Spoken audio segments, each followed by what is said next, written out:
Assalamualaikum warahmatullahi wabarakatuh. Alhamdulillah, wassalatu wassalamu ala rasulillah, wala hawla wala quwata illa billah, amma ba'd. Yang saya hormati sahabat-sahabat semuanya, alhamdulillah pada sore hari ini saya bersama sahabat-sahabat MAP bisa ngabuburit dengan tadabbur alam, menikmati alam dan menjaga kelestariannya sambil menunggu waktu adzan maghrib. Selanjutnya salawat serta salam semoga tetap terlimpahkan kehadirat Nabi besar Muhammad SAW. Sahabat-sahabat yang saya hormati, tentu di bulan suci Ramadan ini kita semua berharap dibukakan pintu taubat sama Allah Subhanahu wa taala. Semua manusia itu pernah mempunyai kesalahan. Saya, semuanya tanpa terkecuali.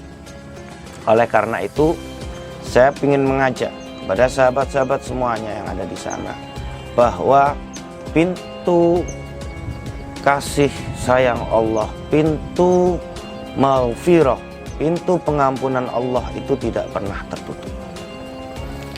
Saya teringat ada salah satu hadis Rasulullah Muhammad SAW yang menceritakan bagaimana kemudian Allah Subhanahu wa taala menunjukkan kebesaran kasih sayangnya, kebesaran rahmatnya kepada umat Muhammad SAW, kebesaran maghfirahnya kepada hambanya. Suatu ketika ada seorang laki-laki, dia adalah seorang bajingan, preman. Bahkan di dalam hadis tersebut disebutkan bahwa dia sudah membunuh 99 orang dalam perjalanan hidupnya. Yang pada titik tertentu dia ingin bertaubat, dia ingin menemukan sebuah ketenangan hati, ketenangan jiwa, ingin mendekatkan dirinya kepada Tuhannya. Maka saat itu seorang laki-laki tersebut mendatangi seorang yang adil dan bertanya, kira-kira kalau saya ingin taubat menghadap kepada siapa? Maka disarankanlah kemudian seorang laki-laki tadi itu menghadap rohib atau pendeta. Didatangilah seorang rohib dengan berjalan kaki, cukup lama mencarinya dan ketemulah dengan seorang rahib tersebut. Dan kemudian seorang laki-laki tersebut bercerita kepada rahib, ya rahib, saya adalah seorang laki-laki yang sudah banyak melakukan dosa. Saya sudah membunuh 99 nyawa sudah saya hilangkan. Apakah saya bisa bertobat dan diterima tobat saya oleh Tuhan Anda? Sang rahib menjawab kemudian, tidak, kamu tidak akan diterima tobat kamu karena sudah banyak dosa yang kamu lakukan. Maka saat itu juga laki-laki tersebut tanpa banyak bicara langsung membunuh sang rahib. Maka genaplah sudah 100 orang yang dibunuh oleh laki-laki tersebut. Sahabat-sahabat yang saya hormati, kelanjutan dari cerita atau hadis tersebut adalah laki-laki tersebut bertanya lagi kemudian kepada seorang yang adil, kira-kira kepada siapa lagi saya bisa diberikan petunjuk agar saya bisa melakukan pertobatan kepada Tuhan? Maka ditunjukkanlah kepada salah satu syekh atau kiai kalau bahasa Jawa hari ini di wilayah kita, di daerah kita adalah kiai. Maka dia datang kepada seorang kiai dan dia menceritakan perjalanannya dengan membunuh 99 orang, bahkan 100 orang dengan si rahib tersebut. Maka yang disampaikan oleh kiai tersebut bahwa, wahai laki-laki, kamu bisa diterima tobat kamu oleh Allah Subhanahu wa taala dengan catatan.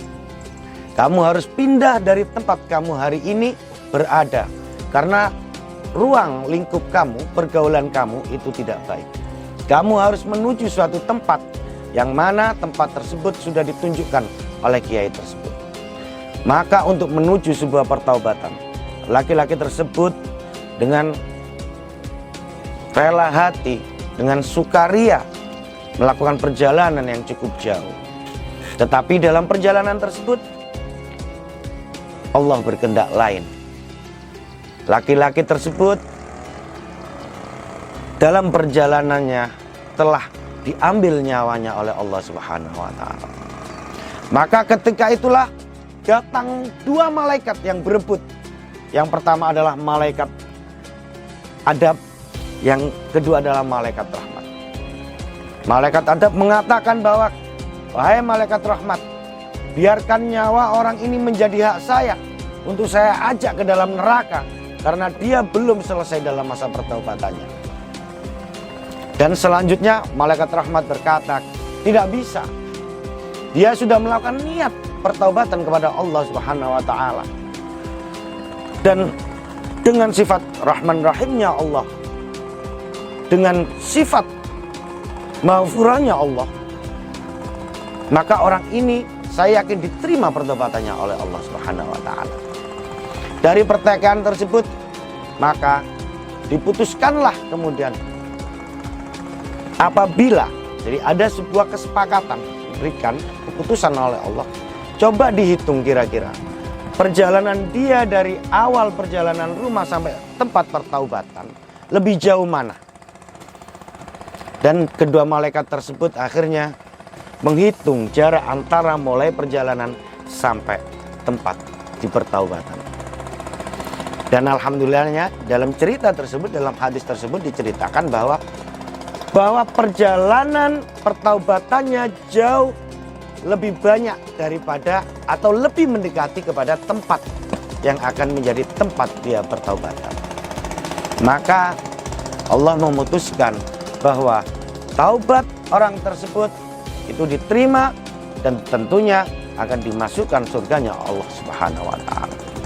Sahabat-sahabat yang saya hormati, dari cerita yang barusan saya sampaikan, tentu apapun latar belakang kita, apapun yang kita lakukan sebelumnya, mari di bulan puasa ini kita sama-sama menetapkan hati, memantapkan hati, meniatkan diri untuk mendekatkan diri kepada Allah Subhanahu wa taala, dan tentu memohon ampunan kepada Allah Subhanahu wa taala. Dan tentunya di bulan suci Ramadan ini kita semua mendapatkan rahmat dan maghfirah dari Allah Subhanahu wa taala. Sahabat-sahabat yang saya hormati, mudah-mudahan apa yang saya sampaikan itu bisa bermanfaat bagi kita semua. Dan tentu yang paling akhir, di dalam masa pandemi corona ini ada dua hal yang harus kita lakukan. Yang pertama adalah ikhtiar lahiriah, ikhtiar lahir yang harus kita lakukan, yakni dengan cara memakai masker, menjaga jarak, menjauhi kerumunan, menjaga kebersihan, mencuci tangan dan lain sebagainya. Yang kedua adalah ikhtiar batiniah. Khususnya di bulan suci Ramadan ini, mari kita banyak-banyak meminta pertolongan kepada Allah, meminta ampunan kepada Allah.